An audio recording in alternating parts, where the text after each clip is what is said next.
What happens when you release the title of your upcoming book and it goes on sale for pre-order, which it is right now, and you need to go pre-order this thing, it's good.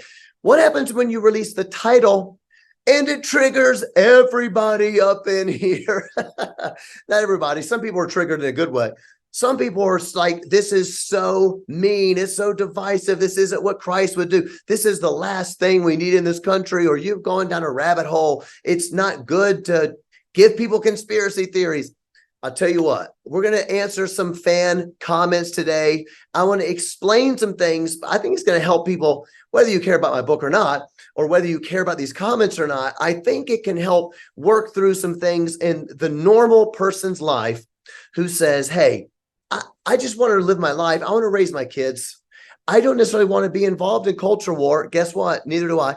I don't necessarily want to start yelling about all this stuff, but things are kind of changing, and maybe I should. Give me some answers for that. I think this is going to be enlightening for you. I hope that you like it. It's going to be a very, I hope, gracious episode towards people who really didn't understand why I've called this book Wimpy, Weak, and Woke. So we're going to answer those fan comments and read a little bit of the Bible right now up in Cooper Stuff.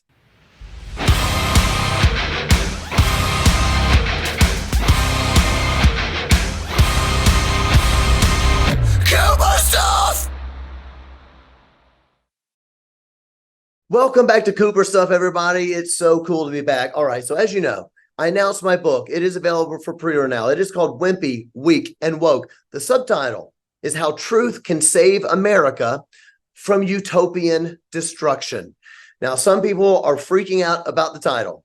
Now, am I aware it's provocative? Yes, because it's a really good title, because I know how to do it. That's a good title, Wimpy, Weak, and Woke. I explained last week what those things mean. This is not an attack against people. It's an attack against ideologies. We have become wimpy because we think that winsomeness is more important than truth. We don't want to say things that are true because we go, well, it's not nice, and Jesus wants to be nice to everybody. We shouldn't ever say anything that's going to get anybody upset. That's wimpy, because guess what? It's 2023. By the way, I think that's wimpy even in 2003, but it ain't 2003 anymore. We're living in an insane time, all right? So we are in the face of great evil. So being wimpy means, like, I don't want to be winsome. It's more important than saying what is true. Even when I know what I have to say could set somebody free, the truth will set you free. I don't want to set you free because I just don't want to hurt your feels. That's what I mean when I say wimpy. Weak, what does it mean to be weak? Weak means that we don't understand philosophy, we don't understand theology, cultural apologetics, how to live our faith out in the world, because we don't understand history. We don't understand what the world is saying. So therefore, we just start changing with the world. We just start moving more secular as the world is moving more secular, because we don't understand how evil it is. Part of being weak means that we redefine what is either redefine what is holy, meaning what God says is good and evil, gets redefined, and now evil is called good and good is called evil.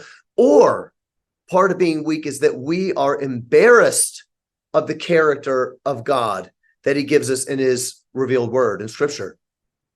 Tell me you don't know what I'm talking about.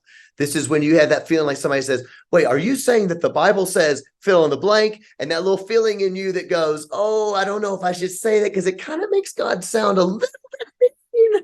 That feeling, that means you are embarrassed of the character of God. Guess what? I've been embarrassed of the character of God before. Hello, I got zero poops to give to lie to you. I'm not lying to you. I've been embarrassed of the character of God before. I've repented for it. And I think there's a lot of people out there that know what I mean. Have you ever had that feeling like I don't want to say what the Bible says because people are going to think I'm a psycho, and maybe I am, and maybe I don't really like this about God. Maybe I really do wish God was different. Maybe I really do think it's kind of mean that he sent someone to hell.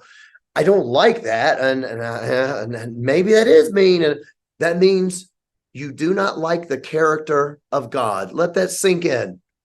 I'm not judging you for that. I'm telling you, I've done it. I've repented. Maybe some of you need to repent. That's what it means to be weak.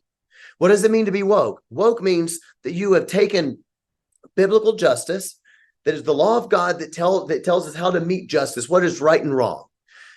And you said, No, I don't want biblical justice. But I do want the word justice. So you take the word justice, but you get rid of how the Bible defines it. Then you look at the secular world and the secular definitions, and you say, oh, those things are really good. So you redefine justice, not by the Bible, but by secular terms. And now you've redefined justice, and justice can mean literally anything the world wants it to mean. Okay, that is why the world says that abortion is health justice. Let me ask you this. Do you think that that murdering another human being, do you think an innocent human being, okay, let's qualify, an innocent human being, do you think that that could ever be a form of justice? We're talking about babies in the womb who have never yet committed a sin. They haven't done anything wrong yet. They haven't treated their neighbor poorly. They haven't been selfish yet, right? Is there any time that you could say, yeah, but yes, that is actually justice? This is what happens. You take the secular definition of justice and you say, but the Bible says we have to do justice. So therefore I have to fight for the right for a woman to have an abortion. That's what it means to be woke. You can take that into any single thing you want to. It is PC culture, political correctness culture on steroids, an obsessive, just only thing that drives me is obsession for justice, as seen through secular ideologies and always through social groups.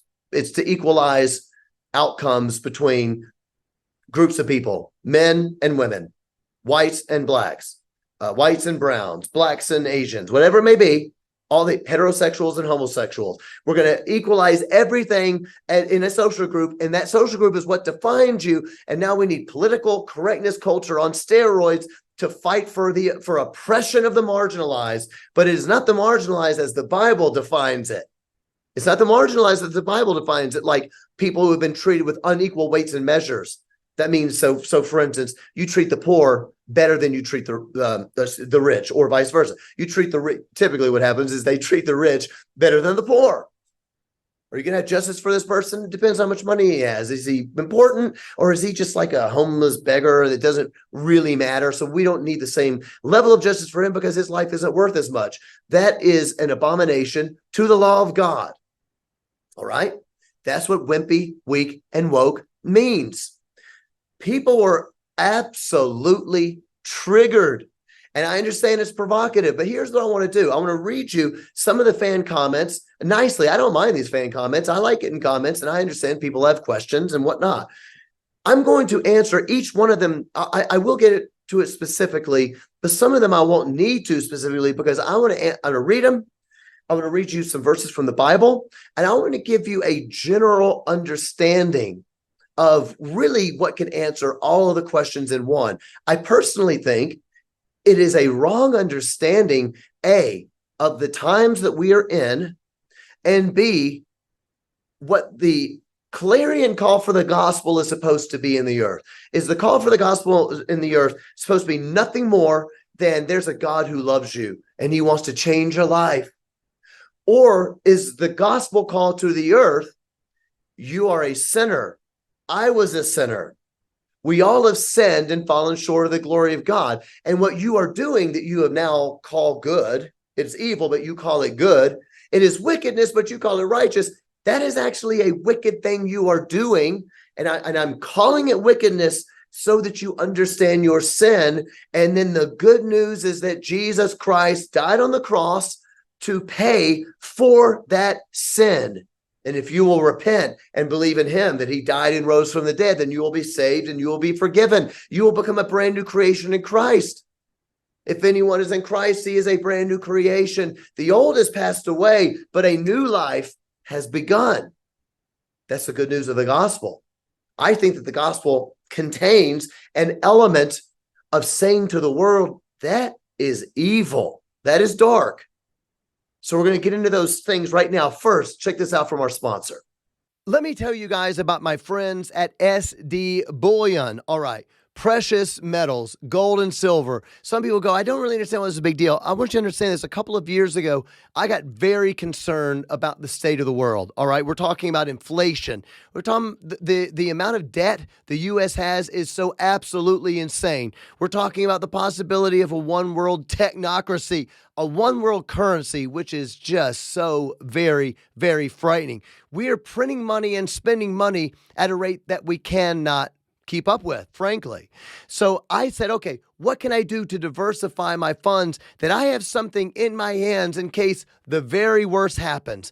And that is why you need to contact SD Bullion. All right. I'm not saying go sell everything you have and buy a whole bunch of gold. I'm saying you may want to consider putting a little bit of your money into gold and silver. SD Bullion is a Christian-owned company. They're passionate about training Christians about investment and about why gold and silver are a good investment. They have great pricing. They send straight to your house. They will send you a brochure. All you got to do is this. Text the word Cooper to 465-322. That spells gold 22.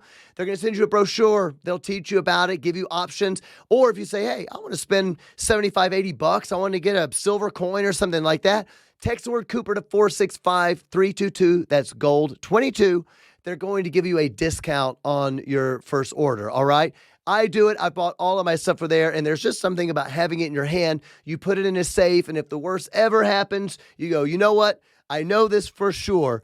This is a scarce resource, right? We're not printing gold. You can't make more gold, can't make more silver. There's a limited supply, which means it's going to hold its value. So if that interests you, do yourself a favor.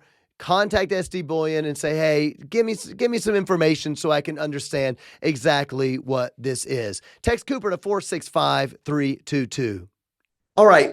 I want to read you some fan comments. The first comment I want to read actually, though, is from 2 weeks ago. And I know this might seem really annoying. It's just that I haven't gotten to it. This was a fantastic comment. It was on the episode I did with Lecrae and D1. And I said on there, I said, look, my point was, I don't know. And if you haven't watched it, you need to. It was a killer episode. I don't mind saying it. It was killer. It's this whole thing about this ratchet. If you don't know what this is, ignore this for 30 seconds. And what I said on there is, I don't know that word. I'm unfamiliar with the word, so I guess it could be semantics. But I agree with what D1 is saying because of the proof, if you go back and watch it, of some of the things that Lecrae, who's a Christian rapper, the things he was saying, I was saying, those things do sound like the bad definition of ratchet, the way D1 was taking it. Somebody gave me a great comment on YouTube, and I'd like to read it. And I don't know who this person's name is. It says JNJ Stroud. It says, look, ratchet has never meant anything other than debauchery and worldly. Lecrae knows this. In fact, his early music promoted a pure gospel message. I will attest to that. I loved Lecrae's gospel message when we toured together all those years ago. So I will attest to that. Now, the rest of it, this is this person's opinion. I'd never heard the word ratchet. So I say, don't know the word, but this is a good comment. He helps shape my quote unquote, gangster husband, ex-blood member, ex-hip hop Nas Beanie Siegel, down with Def Jam man, into a lover of 116 Click. I don't know what any of that is, okay? But she's saying basically Lecrae's music helped shape this guy into a new person, is what she's saying. To now, can't get enough of Bizzle. I don't know what that is. However, when Lecrae went mainstream and said, quote, I'm not a Christian rapper, I'm just a rapper who happens to be a Christian, my husband knew what time it was. He said he had sold out to culture. Again, this is this person's opinion, okay? He had sold out to culture. Look, he may say good things now and again, but so do a lot of people on the wide path. He puts black, rapper, and victim before whom he claims is his savior and Lord. No, just no. Again, this is this person's comment. I thought it was a great comment because of the ratchet definition. I wanted to read it to make sure so people know I enjoy reading your comments. If you agree with me or not, I see them. I don't often read them on here. So now let's jump into the comments when I gave my book title, Wimpy, Weak, and Woke. And by the way, as you know, you can go and pre-order the book right now on johnlcooper.com. All right, here we go. Let's start this first one.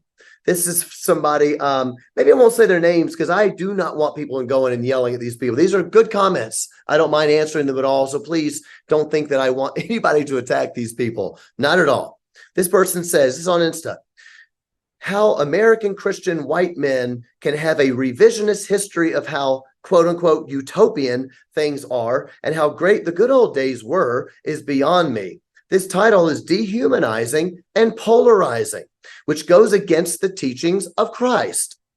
This is the opposite of what the church and our country needs. I have known very devout Christians on both sides of the aisle. The thought that any party line and the politicizing of the church that evangelical leaders have been pushing since Reagan will save us is not what the gospel is about. And hardly anyone is talking about woke anymore. They are focusing on other culture wars. I miss the John Cooper that I saw when I was 17, the one who made this introverted girl with a low self-esteem feel seen through his music. My heart hurts that he has now resorted to battle cries of war and ultimatums instead of empathy and understanding. I'll answer some of those in a second. Here's another one. John, do you feel that everything is crashing down in chaos and destruction? Spoiler alert, yes, I do. Just curious. Obviously, I haven't read your book since it isn't even out yet, but I can see where the title can be perceived as being judgmental, which for someone of strong Christian faith, maybe a title promoting unity and love might be better. Just saying, it definitely doesn't come across as separating church and state. You know, the way I see it, be the change you want to see in the world. I realize it's just a book title, but first impressions are lasting impressions. To quote David Draymond, sometimes darkness can show you the light. P.S. This comment was not meant to be snarky. I think that's a great comment, very thoughtful, and I appreciate it. I'm going to answer it in general in a moment. This person says, America is not worth saving anymore. Too many people have given and don't care anymore because there are those who have a lot to gain when America comes undone, and it will happen soon. I don't really know what that means. Let's see. John Cooper, what the world needs is Jesus, nothing more and nothing less. It doesn't need your words. It needs his words, not your interpretation of Hebrew words that you as a Gentile don't understand. You don't even understand that Jesus is Jewish, and yet but writing this book will lead to more hate against him, I think is what he means. All right, so not interpretation of Hebrew words that you as a Gentile don't understand. Okay, so I guess that means that Gentiles can't read the Bible. I don't even know what that means. John Cooper, use of the word woke has me put off. The word was originally meant to celebrate those who are awake to social injustices, prejudice, and bias. It has been hijacked and now meant to demean people. It is now a polarizing and political word. I miss the days when Skillet's words lifted me up instead of putting me down. It's a bummer. I will take a look at the book, though, to see if it has a message different from my first impression. Let's see. And this person says, using the word woke is polarizing, and anyone that looks at the title, especially in the political climate we live in, is going to associate it with politics, the religious right, and potentially Christian nationalism. I agree the world is falling into destruction and chaos, but I believe the evangelical church has been aiding that, not trying to heal it. This is why so many, especially women, are leaving the evangelical church. The title seems like clickbait to me. I know from the likes on my previous comment, I'm not the only one who's come to the above conclusions. Here's another one. I'm genuinely disappointed. It's so sad to see you perpetuating ideas like this. It's irresponsible, unbiblical, and about as far as you can get from spreading the love of Christ. Oh my gosh. It's as far as you can get from spreading the love of Christ. Whoa, so Christian of you to attack those who don't think the same way as you. I used to love Skillet and everything y'all stood for, but somewhere along the line, y'all decided that being a conservative in the U.S. is more important than the gospel. Just a friendly reminder that conservatives in America are some of the least Christian people out there. All right, so this is really funny. So I'm sorry, I got to say one more thing. This comment, listen. So Christian of you to attack those who don't think the same way as you. Now jump to the last line of what this person said. Just a friendly reminder that conservatives in America are some of the least Christian people out there. It's just really funny. People are like, this is just so judgmental, and you're the worst person there is. Why are you being so judgmental? You're nothing like Jesus. This title proves that it's completely unbiblical. I'm so sad to witness my beliefs becoming increasingly radicalized due to divisive rhetoric like this. Oh, here's a really good one. When I become a history teacher, I cannot wait to teach them about the struggles of Mexican, Asian, and Black Americans that built this country's infrastructure and how we live in a system that benefited taking advantage of their labor. I responded to that person. I said, okay, not sure what this has to do with this. Good luck. Here's another one. This is the opposite of what Jesus of the Bible wanted. I really used to like you guys, but you've fallen off the deep end. John, please stop. This screams toxic because it is. For someone who doesn't believe in wokeness, you sure like to preach about it. All right, I'm going to stop there. So let me answer this again. I'm not mad at people. I get it. I'm trying to understand what some of these people mean. I'm going to do my best to give you a very general answer. I'm going to try my very best. For somebody who hates wokeness, you sure talk about it a lot. I don't even know where to start. That's like saying for somebody who hates Nazis, you sure speak out against Nazism. For somebody who hates communism, you sure talk about communism a lot, or something like that. For someone who hates tyranny, you sure spend a lot of time talking about Stalin and Lenin or whatever, or Hitler. Yeah, I don't even understand what that means, so I'm going to move on from that one. What I have an issue with about this is simply this. What does it mean? It's the fact that so many Christians are saying that this is unchristian, that this is unbiblical. I genuinely want to ask people this question. I mean it with all my heart. This is the simple answer. Then you can turn me off if you want and not listen to the Bible things I want to say. Let's just pretend it was 1840.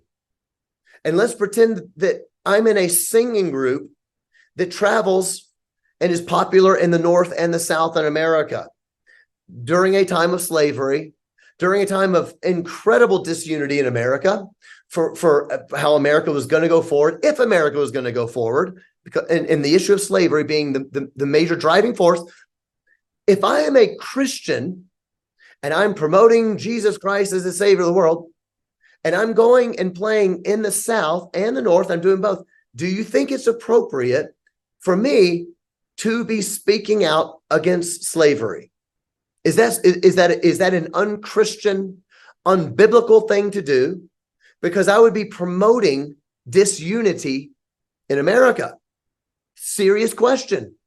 Does that mean that now you're not being like Jesus because all you're doing is doing a polarizing thing? Let's say that I did that and then I wrote a book. I play in some kind of traveling music quartet in 1840, and then I make a book and it says something, whatever version of Wimpy, Weak, and Woke that has for that time, something like, I don't know what it would be. Free. Wow, you talk about freedom, but you have slaves, and something very provocative and very rude and very to the point. Would that be okay or would that be rude? Because what I find is like with this person saying, I actually think that the evangelical church is doing a terrible job in America because it's supposed to be the church that's supposed to love justice, and they're not doing anything for justice. What I found is people like the person that made that comment are generally the same people who will not forgive white Americans 150 years ago for not speaking out against slavery, even though lots of white Americans did, even though lots of Christians did. If the church 150 years ago did not obsessively, and I mean obsessively, make it the one true mission of their Christian life to end slavery, the entire Christian left still goes mental today. They still say we need to repent today for what Christians did not do then. Those same people are saying that what I'm saying, because I'm a rock and roller, and that what I'm doing is ununifying, is hateful, is Mr. Mean Pants. That's not what Jesus would want. He wouldn't want that sort of, he wouldn't want political talk. But don't you know that in 1840, speaking against slavery was political talk? Do you not realize that? You don't realize that to say that would be a political statement to the point that you just might be forcing people to go to war. And I don't mean metaphorical war, like I usually say when I say I'm going to war against deconstruction as an ideology, which people still lie about today. I'm talking about actual war, like bayonets and blood, one of the bloodiest wars ever, certainly the bloodiest war in this country. 600,000 people died in the Civil War. Saying it back then as a Christian saying, I'm sorry, I want to just play my music, but I have to stand up for this issue because this is so absolutely wicked. And the Bible tells me to stand for justice. Do you think any of these people on the Christian left would be like, John, that's just absolutely disunifying, and it is absolutely rude, and it's not what Jesus would want today. He wants you to be a voice of encouragement. No, absolutely, they wouldn't do it. So the question comes down to this. Do you not think the issues of today in 2023, do you not think the issues of today are every bit as wicked as slavery? That's an honest question to ask yourself. Do you think that a Holocaust of the unborn, by the way, a lot of people don't even know, abortion is the #1 cause of death in America. So in all human history, the majority of people who die, I'm talking all human history, most people die of starvation. There's famines. They can't be like, oh, it's fine, we'll go to McDonald's down the street. There was no McDonald's. There was no technology. Didn't have refrigerators, didn't have ice buckets, didn't have all the things we have.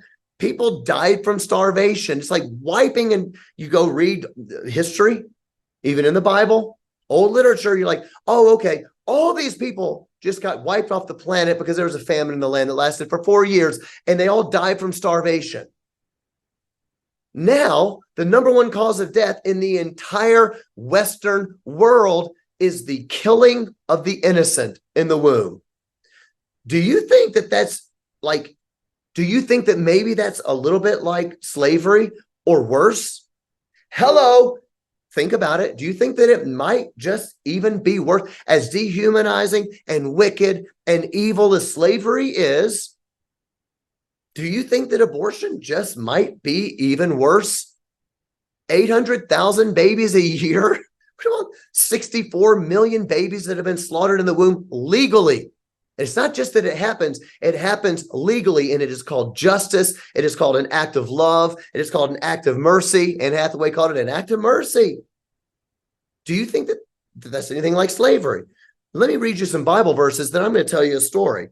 Here we go. You ready? You tell me if you think that it is the job of the Christian to speak to the world, to say what you are doing is evil in the sight of the Lord and you must repent. Or is that just too mean? That's not what Jesus did. Let's read a little bit. Psalm 94, 20 through 21. Can wicked rulers be allied with you? Talking to God. Can wicked rulers be allied with you? Those who frame injustice by statute. You know what injustice by statute is? It's slavery being legal in 1840. You know what injustice by statute is? Abortion being legal in 2023.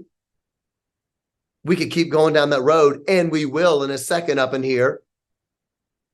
Let's read some more what God has to say. Wait a minute, I didn't finish. They band together against the life of the righteous and condemn the innocent to death. Does that sound like something we should speak out about? Does that sound like something that God is going to ally himself with a people? Do you think he's going to bless a nation when God says, yeah, I want to ally with you guys because I want to ally with you, even though you have wicked laws as statutes and you praise them as good? Do you think we're going to live in the blessing of God? I'm serious. Do you think we're going to live in the blessing of God as we ally ourselves with wicked statutes and then call them good? Do you think God's going to say, yeah, I want to be allied with that? Here's some blessing. Let me open up the windows of heaven on you. Or do you think the church should have something to say about that? Let's read some more. Proverbs 4:19. The way of the wicked is like deep darkness. They do not know over what they stumble. Do you think it's the job of the Christian to explain to the world what they're about to stumble over? Do you think that's a thing? Do you think it's a thing that we are to tell the world? I know you think it's a good idea to have drag queen story hour in kindergarten at the school. I know you think it's a good idea, but you do not see what you are about to stumble over. You do not understand the confusion you are about to bring to your own children in the name of righteousness. I know you think you're doing something good, but it's not good. Yeah, John, but those are Old Testament. Let's see what the Lord Jesus Christ has to say in John 7:7. The world hates me. Why? Why does the world hate Jesus? But I thought Jesus was Mr. Nice Pants. Nobody disliked Jesus. He was a comforter. Everywhere he went, everybody wanted to be with him because he was just so nice, right? But wait a minute, why did the world hate Jesus? Our Lord says, they hate me because I testify about it that its works are evil. Whoa, whoa, whoa, rewind. Hello. Jesus was telling the world its works were evil, but I thought he was only nice. I thought he was only trying to bring unity to people and tell them how he could make their lives wonderful and awesome. Are you saying that his very presence testified against the wickedness of the age? Of course, that's what the Bible teaches. Yes, Jesus was nice to people. Yes, Jesus loved people. Yes, a lot of people loved being with Jesus. Guess what? A lot of people hated being with him. They tried to throw him off a cliff. I don't know if you know, but they ended up killing him because they hated him. Why'd they end up killing him? Well, he became a political threat. Oh, I thought you're not supposed to be talking about politics. He became a political threat. Am I talking about Christian nationalism? Of course I'm not. What I am saying is it is an impossibility to stand up for morality in the public sphere and say that is immoral without it having a political connotation and implication. Of course it's going to have a political implication. 1840, I'm just a singer, but I am saying this flavor thing is really, really, really evil. Why are you being political? Duh. That's what it means. That's what the Lord Jesus said. Proverbs 24 through 25. Whoever says to the wicked, you are in the right, will be cursed by peoples, abhorred by nations. But, are you ready for this, people? Listen. God just might have something to say to you. But those who rebuke the wicked will have delight, and a good blessing will come upon them. I don't understand. We're not supposed to go around rebuking the wicked. Yes, we are supposed to rebuke the wicked, but you're not supposed to be judgmental. This is just so crazy to me. Yes, you are not supposed to judge whether someone is going to heaven or hell because you're not the Lord. God is the Lord of salvation, not you. That belongs to him. That is a mystery. The things of God, the secret things of God belong to God. You don't know them. I don't know them. So yes, you do not bring the final judgment upon the world. There's only one person worthy to bring final judgment. That is the Lord Jesus Christ when he returns. He can bring judgment. You and me don't get to bring judgment, all right? And by the way, we were all sinners, but we were saved by grace. But part of the clarion call of the gospel begins with this. You are separated from God. We got to know the bad news before we get to the good news. You're separated from God. And what you are doing is evil and it is wicked. Now, you might say, well, yeah, but John, what you're saying is political and you're going after and saying, oh, this world is this and this. Yes, you're talking about morality. I just read you a lot of scriptures. Do those scriptures intimate to you that the body of Christ as a whole, the church, whatever your local expression of that church is, wherever you go with your community of believers, and the individual, so all three are supposed to testify to the world about the coming wrath of God against all ungodliness, to repent and be born again. We have great news, but the bad news is you're separated from Christ. The good news, Jesus made a way on the cross. This doesn't even make any sense, but the best way to say it is do you think we should not speak out against slavery? Of course you think we should have spoken out against slavery. So let me give you an idea of what is happening right now. This is just so disunifying. Somebody had a great, that great comment that I actually really liked. He's like, John, he's like, don't you think that you could preach a more positive message? Believe me, brother, I want to.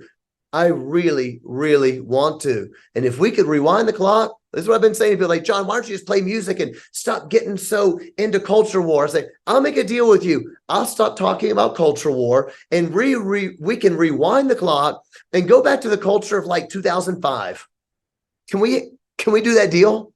Because in 2005, we weren't on the verge of absolute destruction in this country. We weren't literally obliterating the created order. We are on the precipice of actual destruction. So let me ask you this.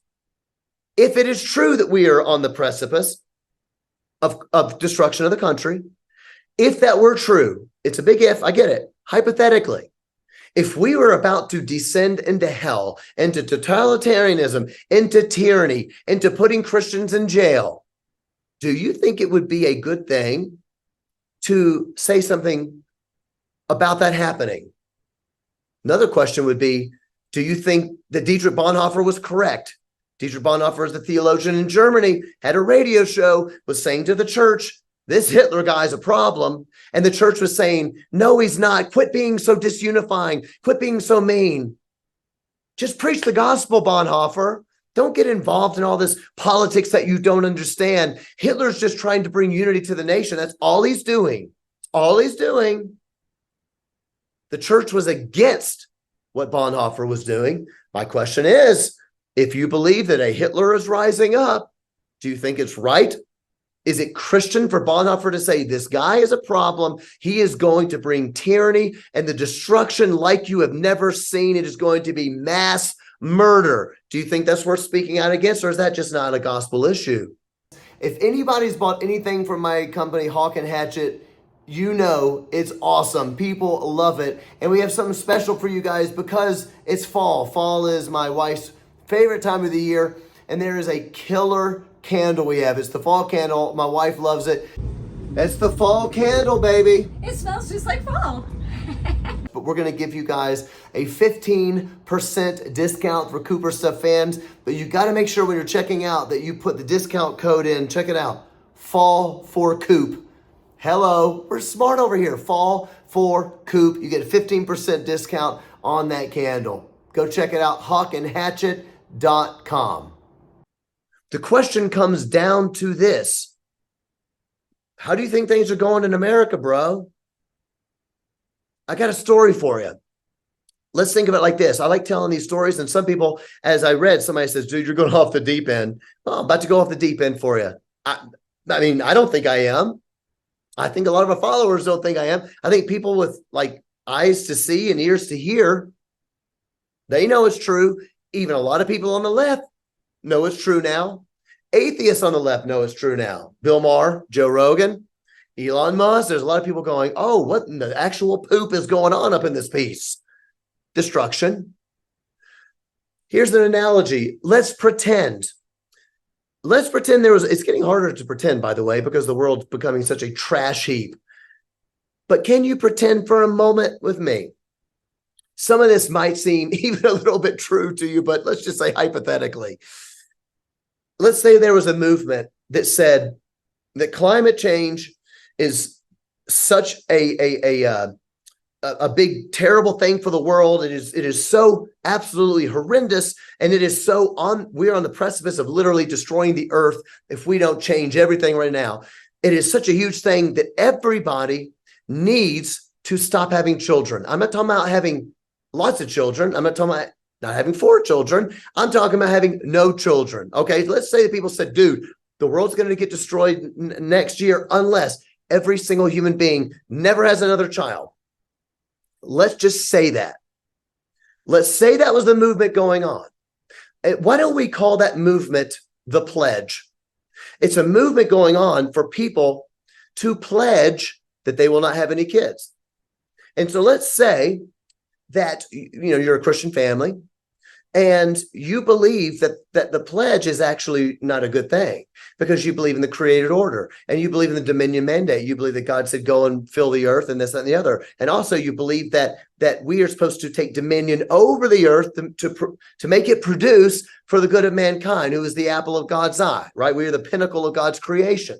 We shouldn't treat the earth terribly, obviously, but the earth is not more important than the human being who is created in God's image. So let's say that you believe that. And let's say that you send your 5-year-old kid to school. And let's say that when they're at school, they begin to have, I don't know, drag queens, transgender people, whoever, government elite people. They all come into the school without your knowledge, and they begin to teach your 5-year-olds what the pledge is all about. And they begin to teach your kids without your knowledge that they could die in a year unless everybody stops having children.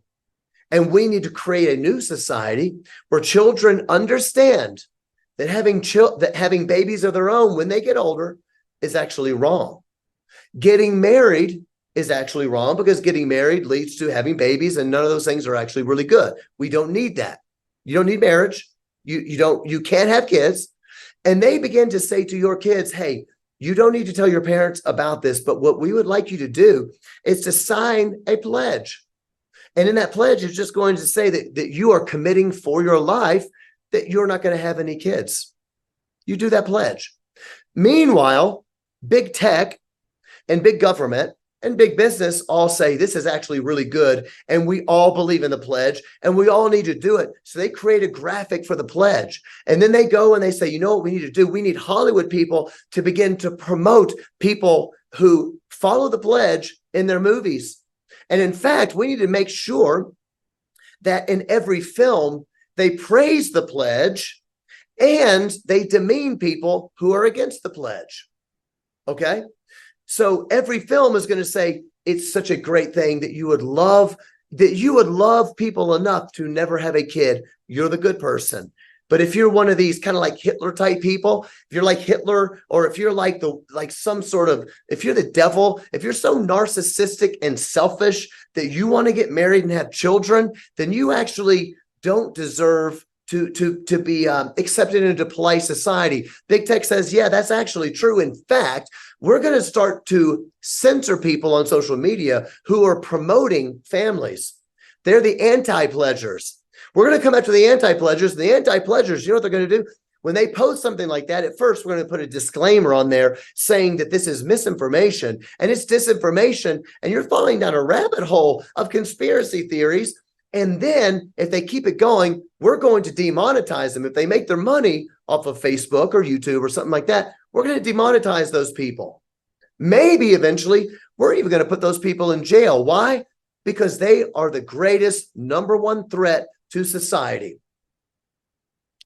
If you have ears to hear, you already know where this is obviously going.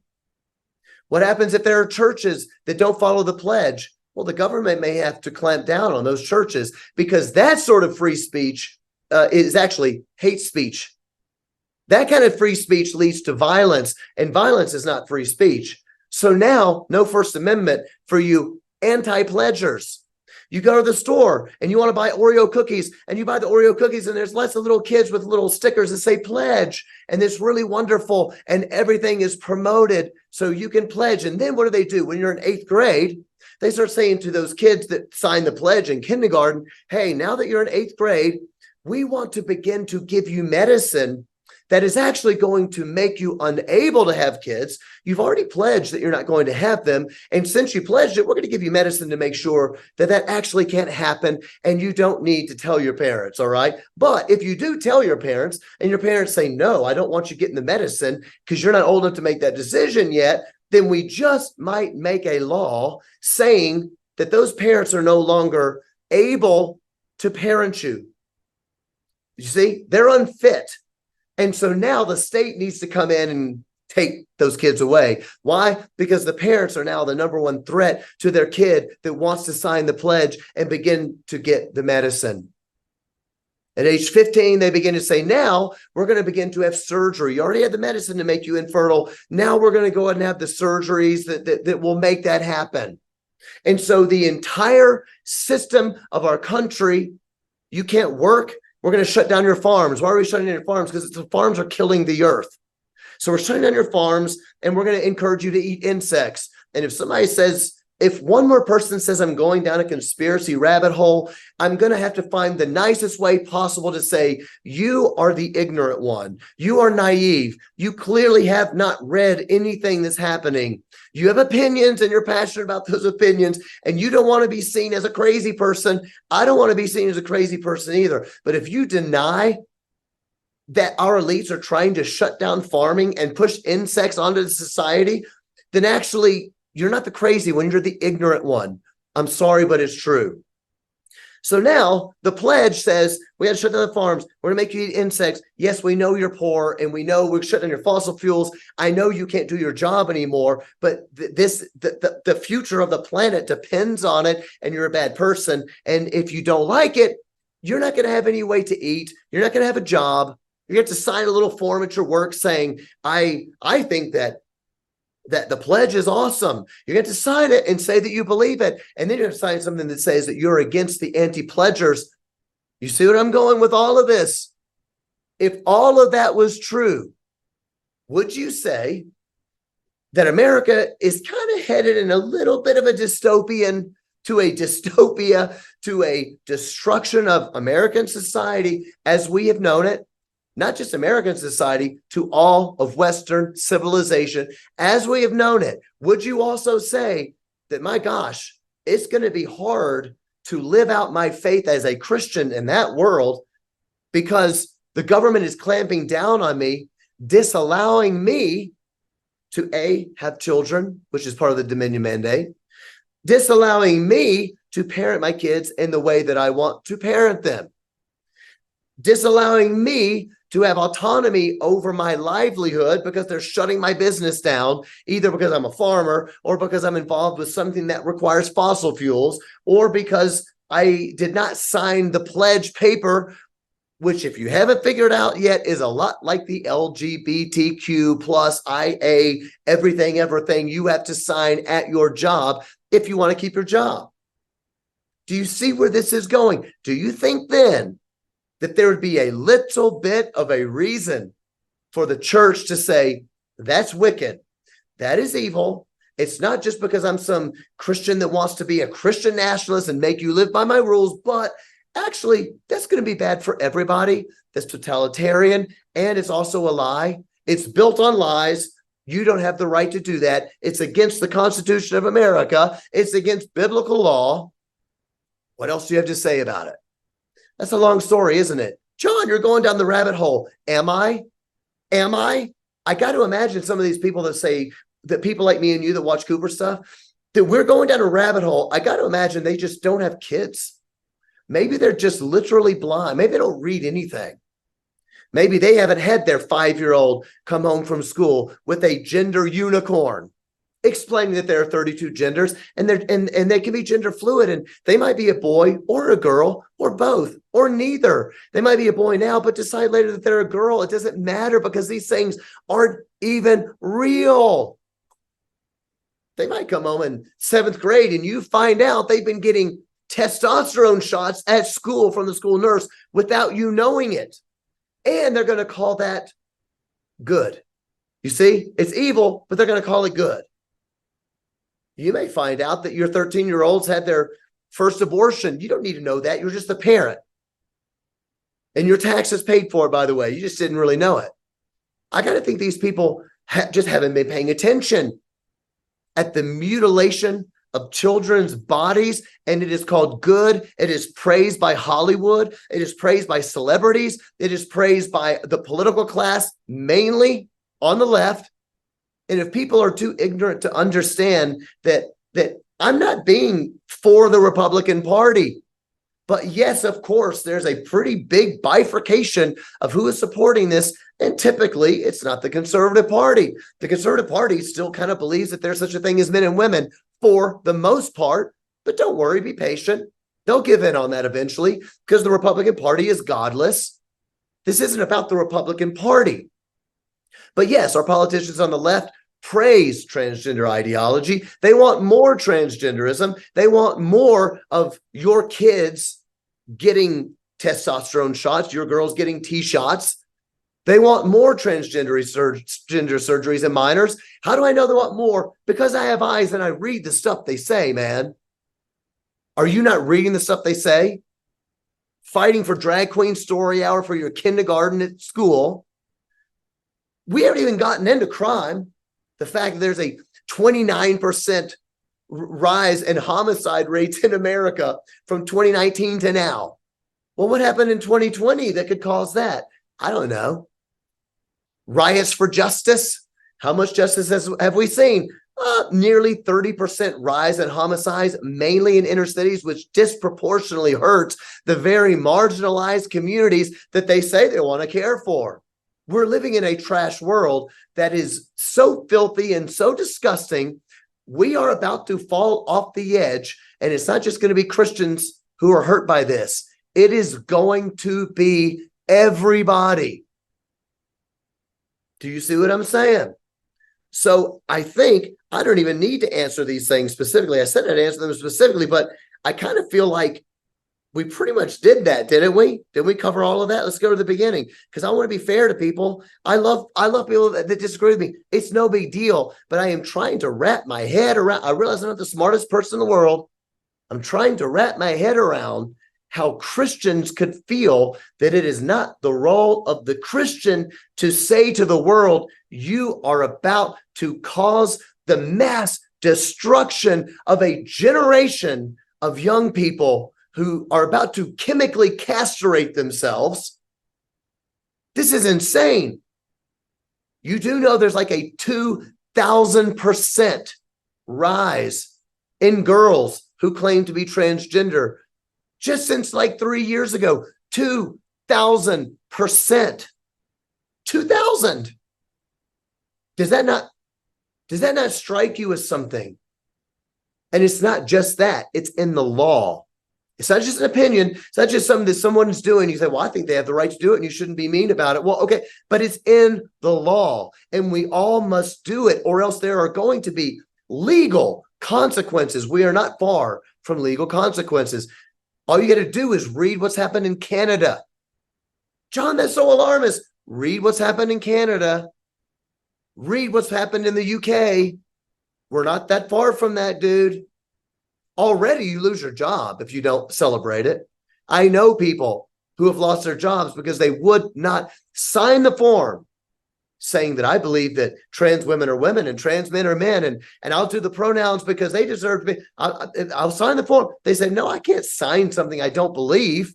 I will give them respect. I'll treat them nice, but no, I don't actually think I should have to sign that. Boom, you just lost your job. Maybe you're just not paying attention. What do you think? You think 800,000 babies murdered in the womb? And it's called good. It's called justice. It's called an act of love. That's what an abortion provider called it. Brought in, I'm sorry, but she was brought in by the Democrats. Sorry. Don't worry. Republicans will be there soon. They're godless as well. You know, they're just in slow motion getting us to where the Democrats are rushing us towards with breakneck speed here. Brought in by the Democrats in front of Congress. She says, I think abortion is an act of love. This is a positive, good for society. Actress Anne Hathaway calls it an act of mercy.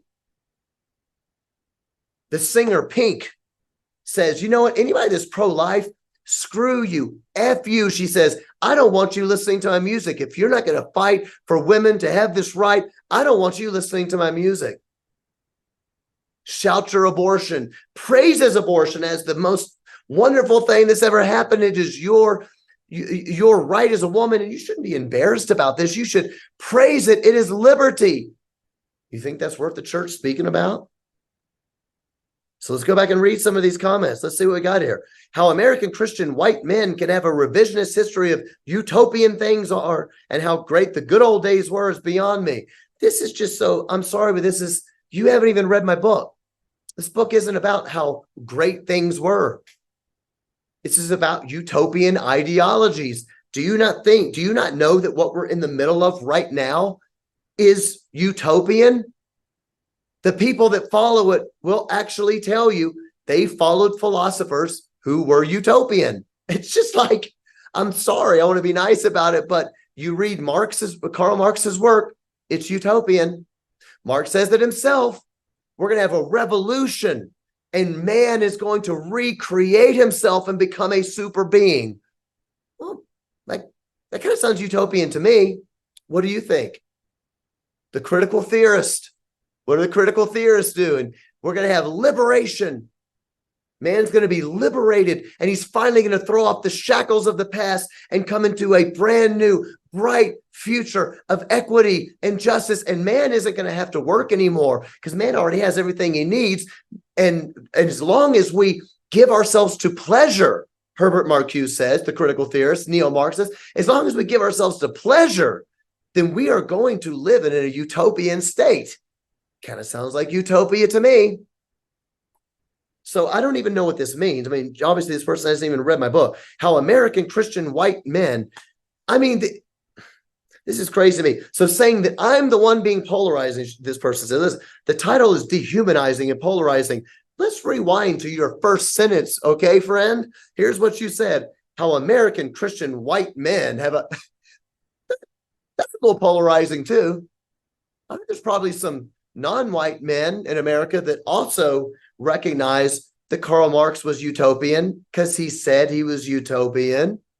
Probably some non-white folks that say, probably even, wait for it, probably even some women. I bet there's some women. I'm sorry. You're so polarizing. You and your white men.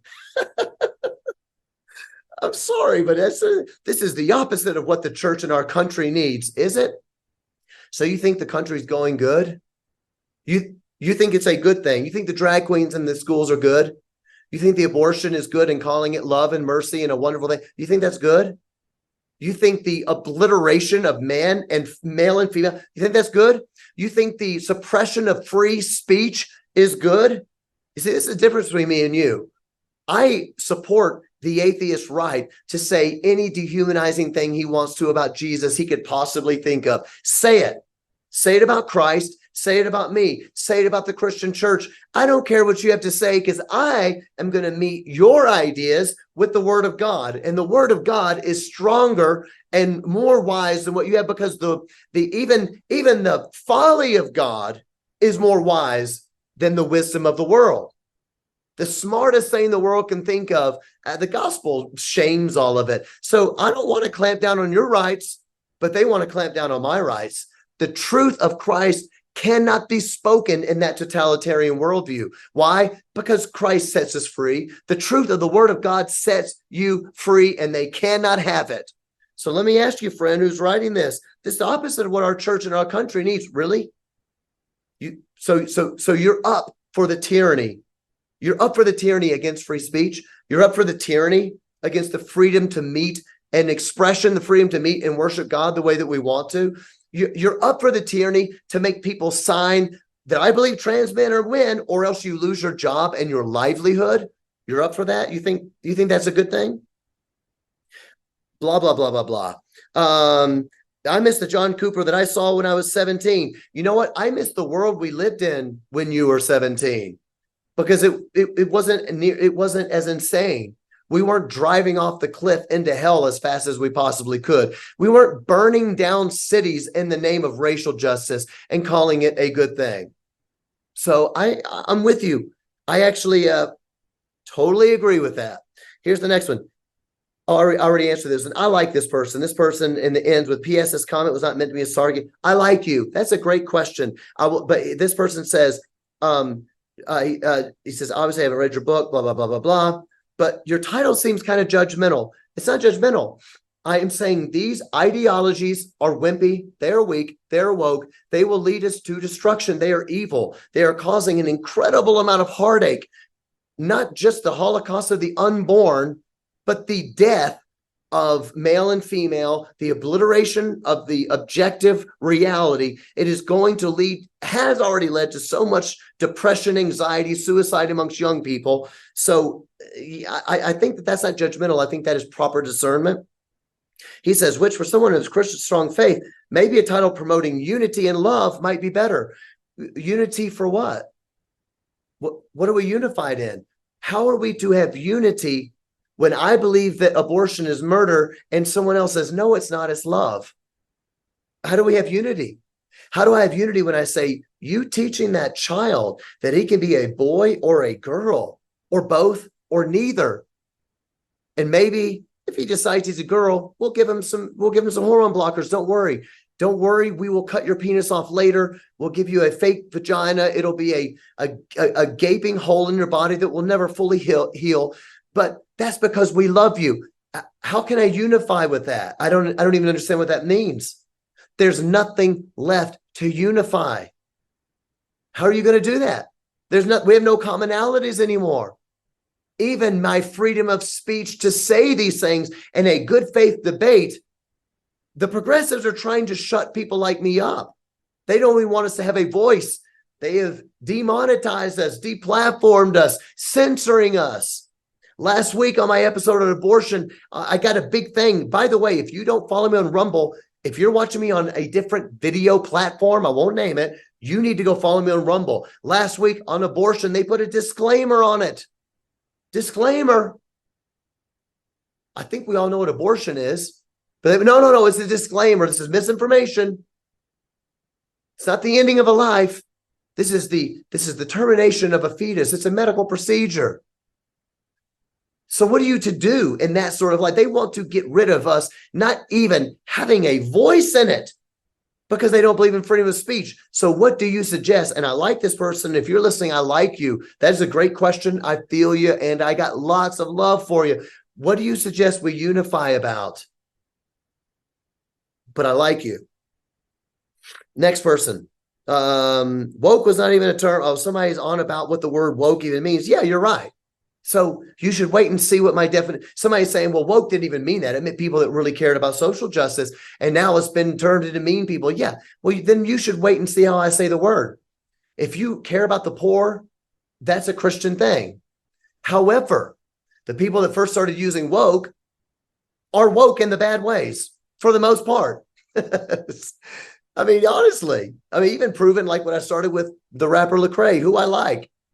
He's the first person I remember starting to say woke all the time. You say, well, I care about racial justice. Well, it's been 7 years and I see what he thinks about racial justice. And I say, yeah, I don't think he believes in biblical justice. I believe he's talking about secular social justice through a neo-Marxist lens, to the point that it's kind of made his views of abortion different.